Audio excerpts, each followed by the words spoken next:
Oke, apa sudah terlihat? Sudah, Ibu. Ya, baik.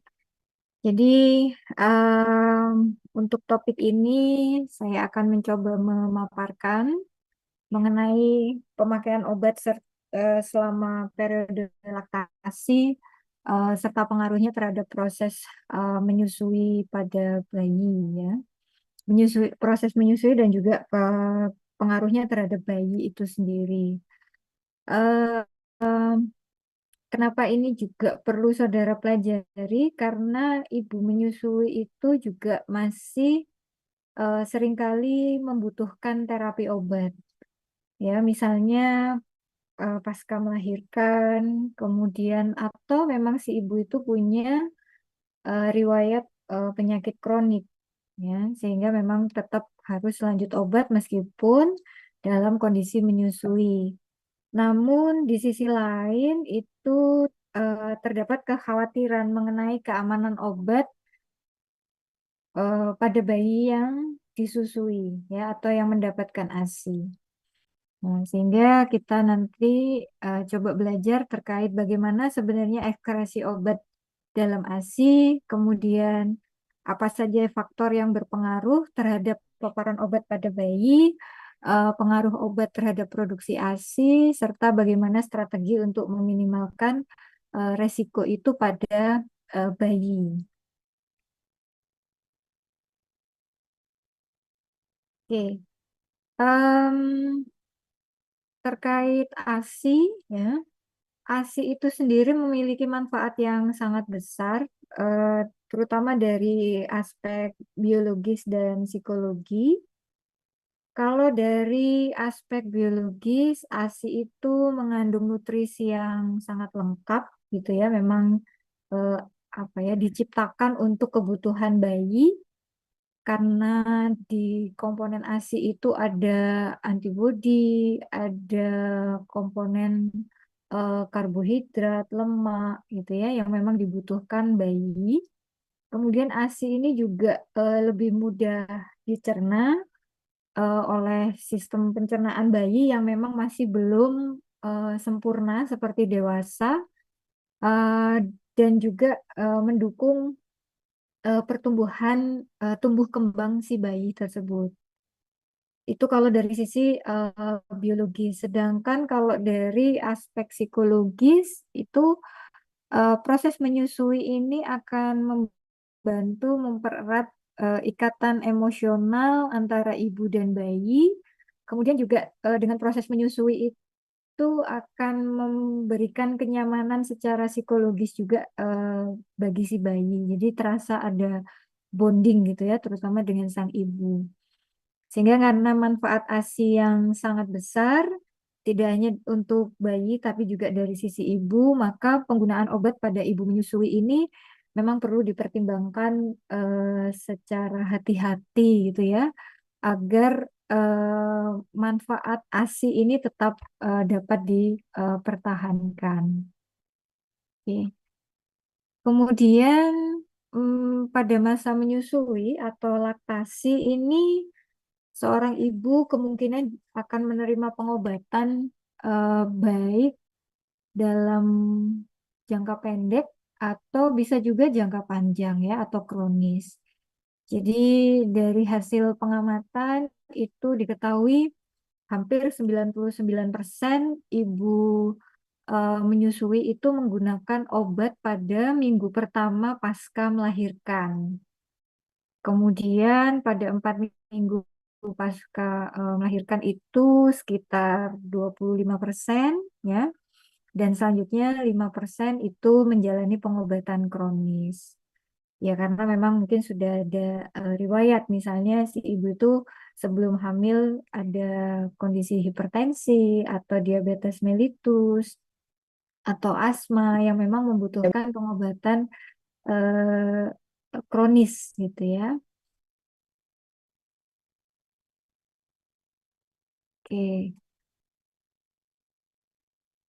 Kemudian dari hasil pengamatan ini kemudian muncul pertanyaan yang penting yaitu apakah obat yang digunakan oleh ibu yang sedang menyusui itu akan berpengaruh terhadap produksi ASI, ya, dan juga apakah juga bisa berpengaruh terhadap bayi yang memperoleh ASI itu, ya.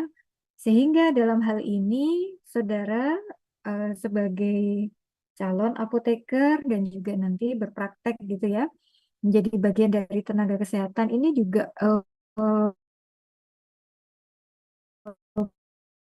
perlu gitu ya untuk mengkaji ya, kait bagaimana keamanan penggunaan obat itu selama menyusui ya. Jadi memastikan apakah obat itu ke ASI, kemudian apakah berikutnya obat tersebut akan berpengaruh dengan itu. Selanjutnya terkait ASI itu sendiri sebenarnya kalau dari komposisi ASI itu merupakan suspensi lemak dan proteinnya dalam larutan karbohidrat dan mineral. Kemudian rata-rata dalam sehari seorang ibu menyusui itu bisa menghasilkan sampai 600 ml ASI. Dan kandungan ASI ini cukup banyak ya. Jadi lemak, kemudian laktosa, protein, vitamin, imunoglobulin, limfosit, transferin, laktoferin, dan segala macam mikronutrien serta komplemen yang dibutuhkan memang untuk bayi dan tumbuh kembang bayi. Komponen-komponen ini penting banget ya. Jadi utamanya eh, untuk daya tahan tubuh bayi dan juga untuk tumbuh kembang.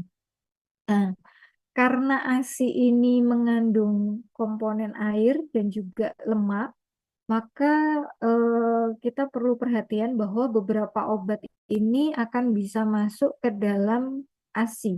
Ya, karena obat itu kan ada sifatnya hidrofilik, ada lipofilik, sehingga ini pun juga apa menarik gitu ya untuk dipelajari apakah semua obat hidrofilik itu akan bisa masuk ke ASI, begitu pula apakah semua obat lipofilik itu juga bisa masuk ke ASI karena komponen ASI itu eh, lebih banyak lemak dan air. Kemudian beberapa mekanisme yang bisa di apa ya dilalui oleh obat untuk bisa masuk ke dalam ASI. Jadi obat itu masuk dengan beberapa mekanisme. Yang pertama dan memang yang apa ya yang paling mudah adalah transcellular diffusion. Ini terutama untuk obat-obat dengan molekul kecil. Jadi obat itu akan berpindah melewati sel alveolus, sel alveolus di mammae ya, di kelenjar payudara. Kemudian molekul kecil ini akan lebih apa ya, dengan perbedaan konsentrasi yang ada itu akan sangat mudah untuk menembus membran. Ini utamanya untuk molekul kecil, kemudian tidak terionisasi dan larut lemak. Ya, jadi untuk yang sifatnya lipofilik. Kemudian mekanisme berikutnya adalah intercellular diffusion. Kalau mekanisme ini merupakan perpindahan obat melalui celah antar sel. Jadi melewati celah antar sel tanpa melewati sel alveolus. Dan ini biasanya dilalui oleh molekul besar seperti interferon atau imunoglobulin. Kemudian ada mekanisme lain yaitu passive diffusion dan ionophore diffusion. Jadi secara umum memang mekanisme difusi pasif ini eh, kalau saudara belajar mungkin ya pada saat biologi sel dan molekuler di sana difusi pasif itu adalah mekanisme yang dominan untuk perpindahan obat ya atau eh, ibu itu akan sangat menentukan berapa jumlah obat yang akan masuk ke ASI. Nah, ini adalah gambaran skematik untuk alveolar mami. Jadi ini tempat produksi dan sekresi ASI di mana di sini kapiler darah ini mengelilingi alveolus sehingga obat dalam sirkulasi. Maaf. Oke.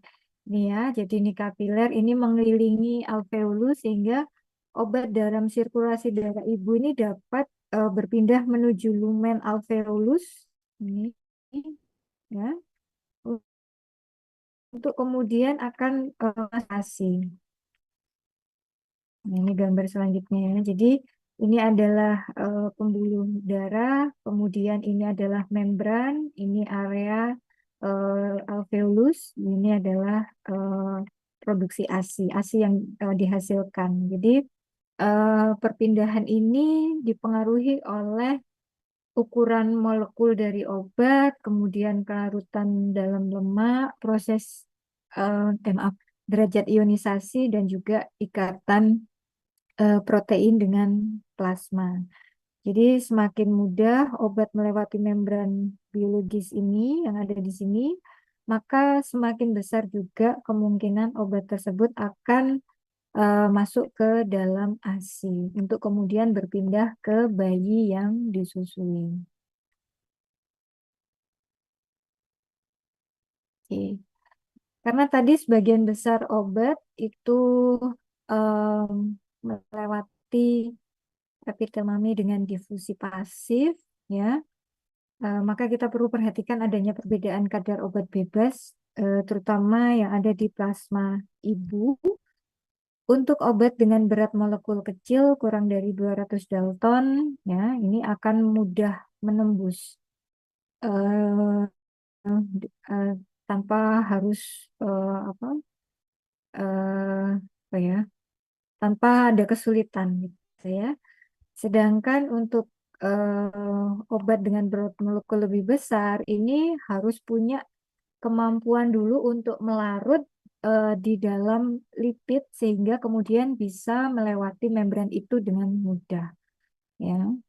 Kemudian selain berat molekul itu derajat ionisasi dan ikatan obat dengan protein juga sangat berpengaruh terhadap perpindahan obat ke dalam ASI.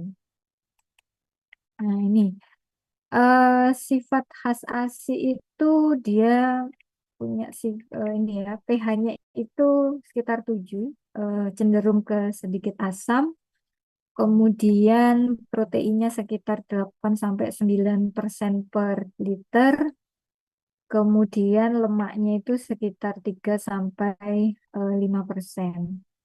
Dan perbedaan pH antara pH plasma yang cenderung ke arah sedikit basah gitu ya, 7,4, 7,5. Kemudian ASI ini kan sekitar 7.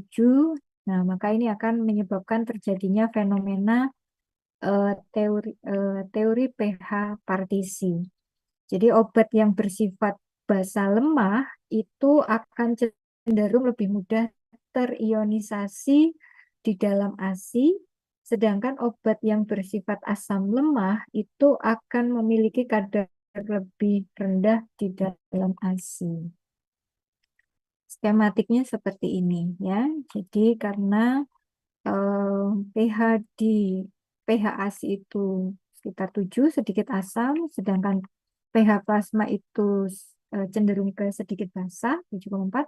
Maka untuk obat yang bersifat basa lemah, ketika berada di plasma, dia akan berada dalam bentuk tidak terionisasi. Kemudian dia akan mudah menembus ke membran sel, ke membran alveolar, ya. Kemudian di eh, kelenjar mami ini dia akan mudah untuk mengalami ionisasi. Nah, ketika dia sudah terionisasi, ini akan sulit untuk menembus kembali atau berpindah ke plasma.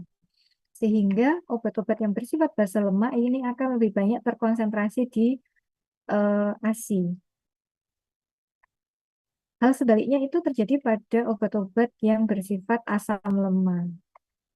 Obat yang bersifat asam lemak ketika berada di dalam plasma, dia kecenderungan itu berada dalam bentuk terionisasi.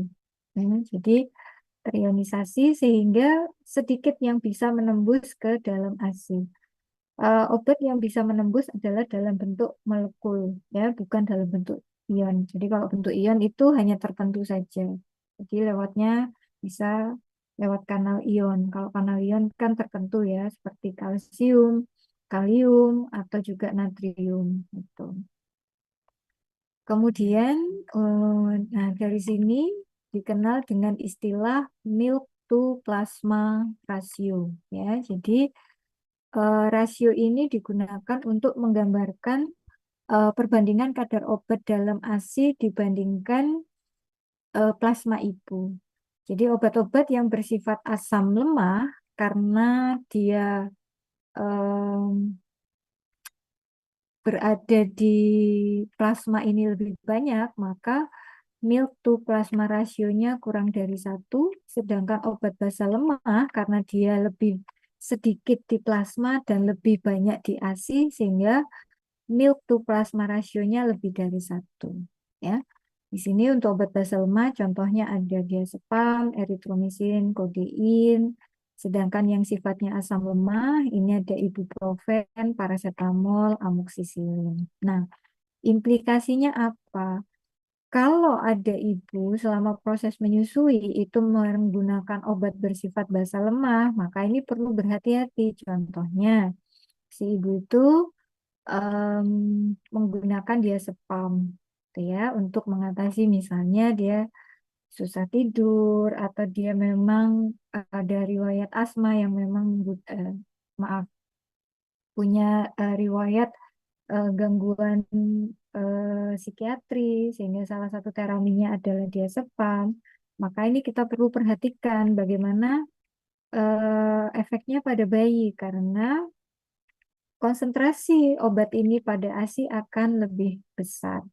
Ya, jadi kita juga perlu perhatikan perilaku si bayi. Apakah jangan sampai nanti salah satu efek diazepam adalah membuat tidur ibunya jadi lebih tenang, tertidur, bayinya juga akhirnya juga tidurnya lebih lama karena efek samping dari diazepam yang masuk ke ASI karena punya MP rasionya lebih dari 1.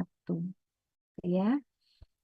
Kemudian untuk paracetamol ini sangat sering ya diresepkan terutama pasca melahirkan. Jadi untuk membantu mengurangi nyeri, pilihan lain ada ibuprofen. Nah, ini seringkali ibu-ibu itu nggak mau minum karena merasa nanti obatnya akan masuk ke ASI. Padahal kalau dikaji, paracetamol dan ibuprofen itu milk to plasma rasionya kurang dari 1.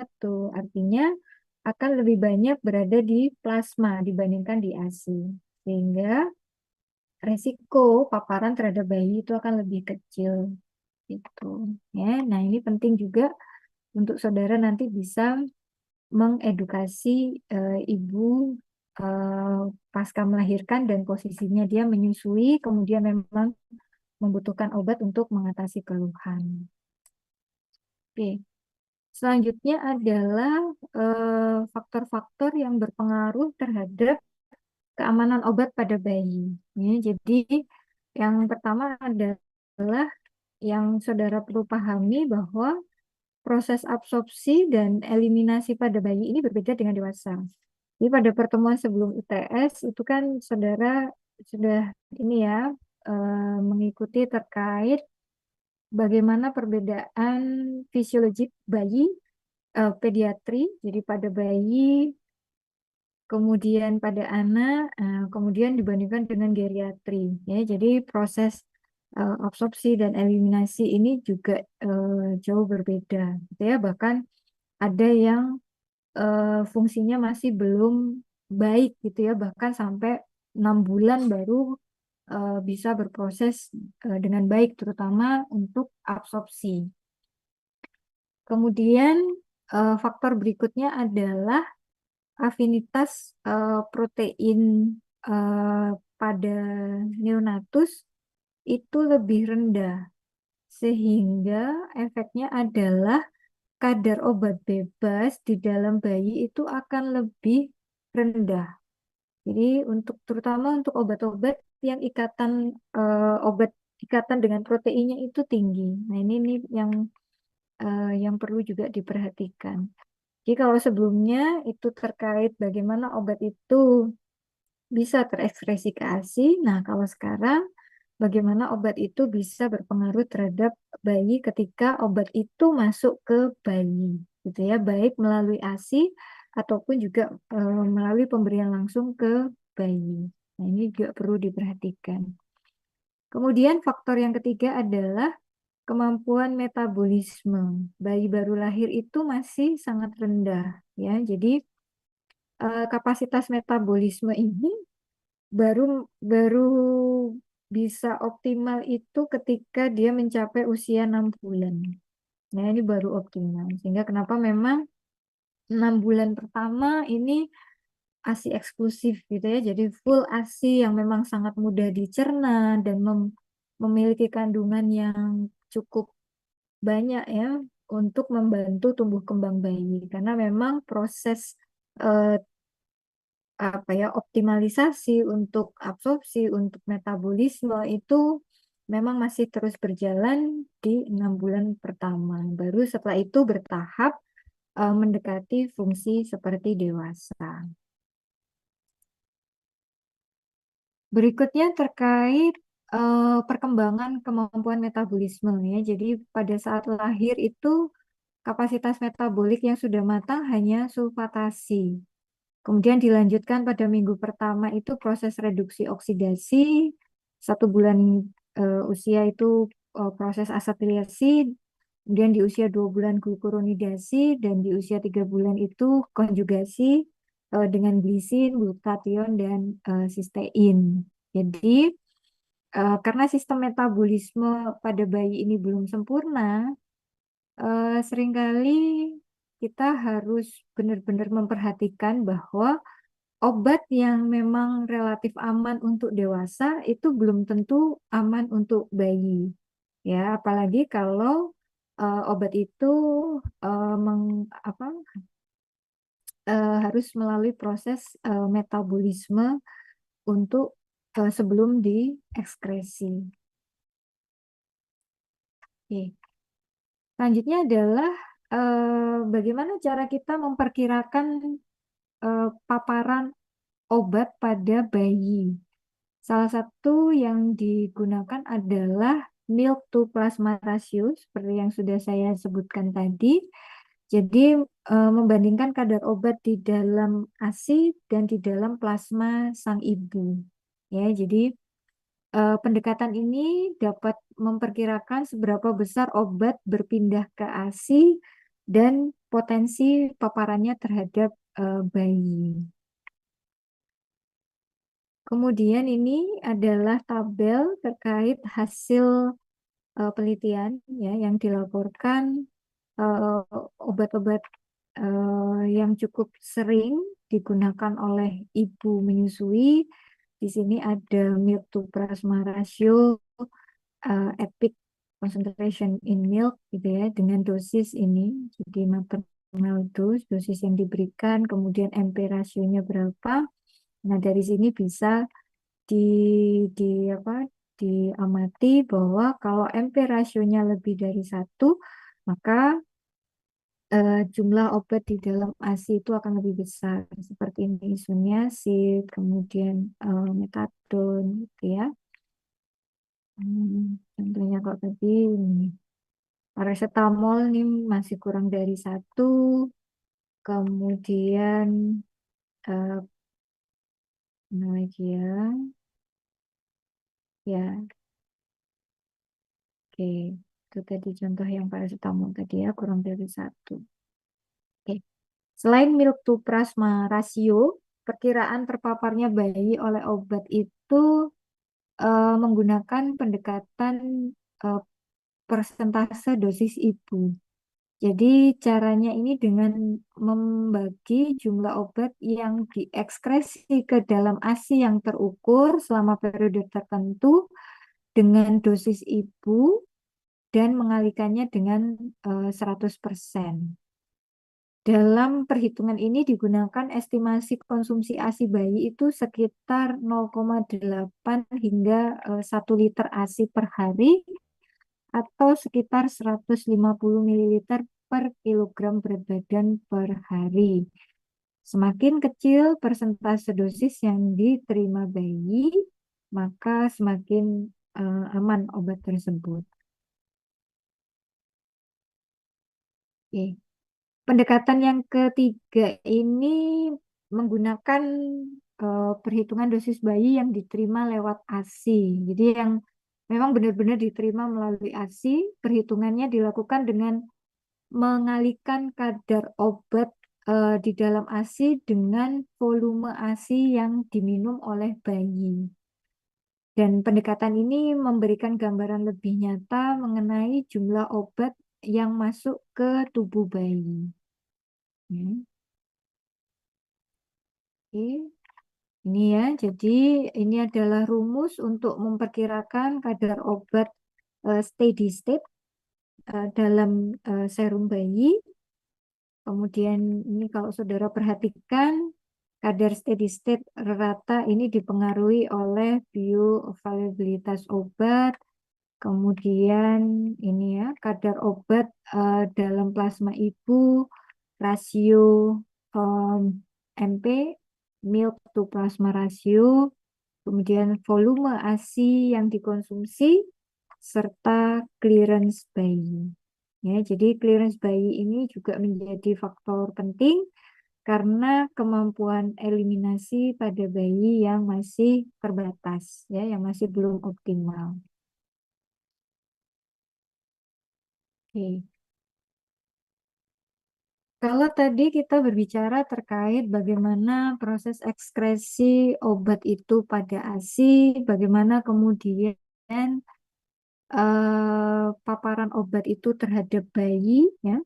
Sekarang kita mengarah pada obat yang berpengaruh terhadap laktasi, ya. Jadi terhadap proses produksi ASI sehingga nantinya bisa berdampak pada aktivitas menyusui. Jadi obat itu dapat mempengaruhi laktasi melalui mekanisme sentral maupun perifer, ya. Secara sentral, sekresi prolaktin ini dipengaruhi oleh metabolisme dan uptake dopamin di sistem saraf pusat. Ya, jadi obat dopaminergik seperti bromokriptin ini dapat menekan laktasi. Namun sebaliknya, untuk antagonis dopamin seperti metoclopramid ini dapat meningkatkan produksi ASI dengan meningkatkan kadar prolaktin. Sehingga nanti mungkin ya pada saat saudara praktek PKPA atau magang di apotek ya, itu akan menjumpai ada beberapa resep pemberian metoclopramid tetapi ditujukan untuk peningkatan produksi ASI ya karena mekanisme ini. Ya, jadi dengan mengantagonis dopamin itu akan membantu untuk peningkatan kadar prolaktin sehingga suplai ASI akan meningkat gitu. Jadi bukan metoclopramidnya bukan untuk mual muntah ya, tapi justru untuk meningkatkan produksi ASI. Kemudian secara sentral lagi, golongan obat simpatomimetik ini dapat menurunkan produksi ASI dengan menurunkan pelepasan atau sekresi prolaktin ya. Tuh, kemudian secara perifer ini obat dapat menurunkan aliran darah ke payudara sehingga produksi ASI itu menurun ya. Kemudian yang penting lagi adalah hormon seksual terutama untuk penggunaan pil KB, kombinasi estrogen dan progesteron ini juga dapat menghambat laktasi. Nah, terutama pada estrogen ya, sehingga untuk ibu menyusui itu pemilihan kontrasepsi hormonal perlu diperhatikan. Nah, yang beredar di pasaran itu hanya mengandung satu komponen ya, yaitu eh, progesteron atau progestin. Progestin only pill, ya, jadi mengandung satu macam untuk ibu menyusui. Oke, kemudian ini ada beberapa obat yang dapat menekan produksi ASI, contohnya bromokriptin, kemudian kontrasepsi hormonal kombinasi estrogen progesteron, kemudian juga estradiol, piridoksin dosis tinggi, dan juga diuretik hidroklorotiazid. Penggunaan obat-obat ini pada ibu menyusui harus dipertimbangkan dengan cermat ya, kalau memang ingin produksi ASI itu tetap optimal. Gitu. Jadi memang harus ya benefit and risk-nya harus dipertimbangkan. Jadi kalau ada opsi lain yang lebih aman untuk produksi ASI, maka opsi lain itu yang dipilih. Oke. Ini adalah obat-obat yang dikontraindikasikan selama laktasi karena memang berisiko tinggi pada bayi. Jadi tidak hanya pada penekanan produksi ASI, tapi juga resikonya pada bayi. Contohnya antara lain siklofosfamid, kemudian siklosporin, doxorubicin, ini golongan sitostatika, kemudian juga ada nikotin, ya, amfetamin. Nah, ini obat-obat ini sudah terbukti secara klinis dapat menyebabkan toksisitas serius pada bayi seperti supresi sumsum tulang belakang, gangguan neurologis, dan juga gangguan pertumbuhan bayi. Sehingga ketika ibu tersebut misalnya dalam terapi dan menggunakan obat-obatan itu, maka eh, perlu menghentikan sementara atau mungkin memang tidak menyusui bayinya. Jadi dibantu dengan susu formula atau mungkin mendapatkan donor ASI dari ibu menyusui lainnya. Tuh. Oke. Sehingga eh, untuk pemilihan obat ya pada ibu yang sedang menyusui ini perlu mempertimbangkan beberapa faktor ya. Yang pertama adalah eh, dosis obat yang digunakan dan lama terapinya.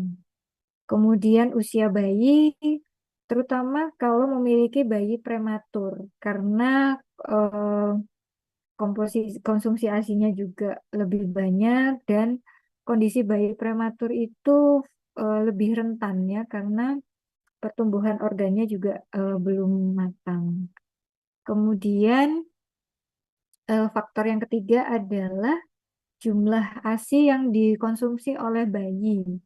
Biasanya eh, bayi yang sudah usianya 1 tahun atau ke atas itu mengonsumsi ASI lebih sedikit, namun tetap melanjutkan ASI karena alasan psikologis ya, jadi bonding dengan si ibu. Sehingga untuk bayi-bayi usia 1 tahun ke atas ini karena volume ASI yang digunakan itu lebih sedikit, sehingga resiko paparan obat juga lebih rendah. Kemudian faktor yang lain adalah eh, karena ini ya adanya defisiensi G6PD. Jadi ini terutama di hepar ya. Kalau ada defisiensi ini maka bayi itu akan rentan mengalami anemia hemolitik. Eh, dan obat yang bisa memicu perburukan kondisi ada dipiron atau metamizol, dapson, dan golongan sulfa. Kemudian untuk obat-obat penggunaan obat kloramfenikol ini juga bisa memicu terjadinya anemia aplastik. Kemudian untuk beberapa antimikroba atau antibiotik ini juga dapat mengganggu flora usus bayi ya, sehingga bisa menimbulkan sariawan, diare gitu ya, atau bahkan sampai kulit kemerahan. Contohnya golongan cefalosporin. Jadi memang perlu untuk perhatian ketika ada obat-obat yang sebenarnya tidak berkaitan dengan dosis, tetapi bisa memicu terjadinya reaksi eh, toksisitas gitu ya pada eh, ibu yang pada ibu dan juga bayi yang disusui. Oke. Lalu bagaimana caranya untuk meminimalkan paparan obat pada bayi? Ada beberapa strategi yang bisa dilakukan ya. Ya, tentu yang pertama adalah menghindari penggunaan obat bila tidak diperlukan. Ya, kemudian bila memungkinkan dilakukan penundaan terapi. Jadi selama proses menyusui berarti fokus pada menyusui, kemudian nanti terapi baru dilanjut setelah periode menyusui selesai. Atau strategi yang berikutnya adalah memilih obat-obat yang memang sukar masuk ke dalam ASI. Jadi obat-obat yang punya MP rasio kurang dari satu, ya, atau memilih rute penggunaan alternatif, jadi tidak peroral, tetapi misalnya dengan perektal dengan penggunaan suppositoria gitu ya, atau misalnya si ibu itu mengalami eh, kandidiasis vagina itu menggunakan eh, pervaginal ya. Jadi dipilih rute alternatif yang memang lebih aman sehingga obat itu tidak sampai masuk ke ASI. Kemudian langkah yang berikutnya adalah menghindari menyusui bayi pada saat obat itu mencapai kadar puncak ya. Jadi bisa diperkirakan ya, kalau mau kalau mau minum obat berarti diselesaikan dulu proses menyusui, bayi kenyang baru kemudian meminum obat ya, sehingga pada saat obat itu mencapai kadar puncak terutama ketika dia berada di dalam ASI, ASINya ini tidak sampai terminum oleh bayi tersebut.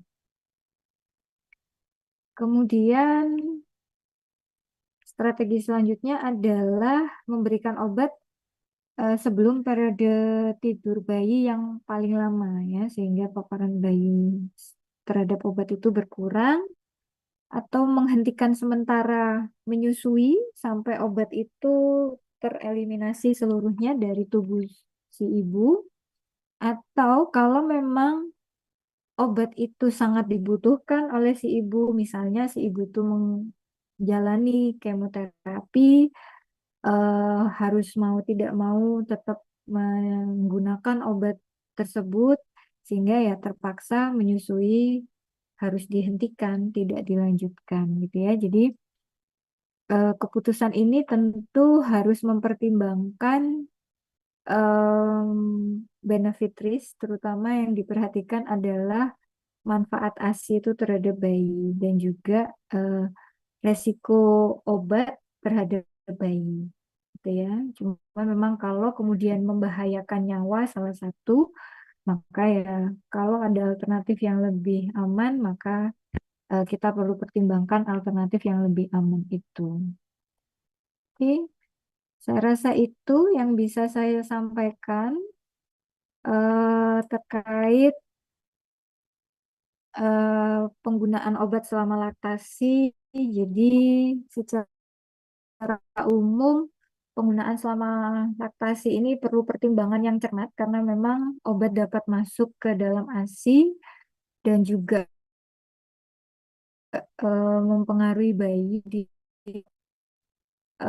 pemahaman terkait bagaimana obat itu bisa masuk ke dalam ASI, faktor-faktor apa saja yang berpengaruh, serta resikonya apa pada bayi gitu ya.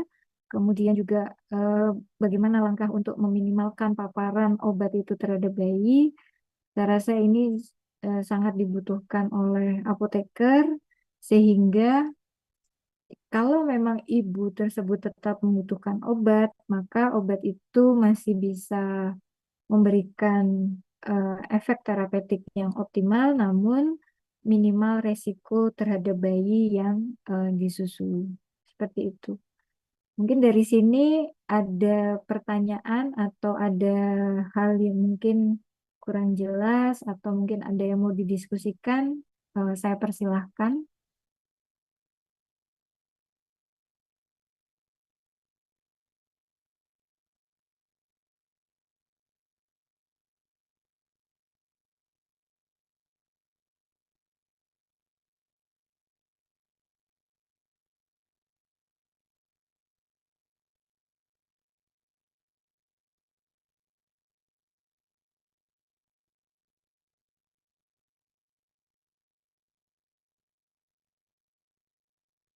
Oke. Ya, kalau memang tidak ada, saya rasa saya bisa cukupkan untuk eh, pertemuan hari ini yang mengganti yang lalu karena belum sempat tersampaikan. Mudah-mudahan bermanfaat menambah wawasan saudara terkait bagaimana farmakokinetik obat pada menyusui dan juga proses proses serta strateginya seperti apa, ya. Baik, mohon maaf bila ada hal yang kurang berkenan. Terima kasih atas waktu yang sudah diluangkan. Selamat malam semuanya. Assalamualaikum warahmatullahi wabarakatuh. Waalaikumsalam. Terima kasih, Ibu. Sama-sama.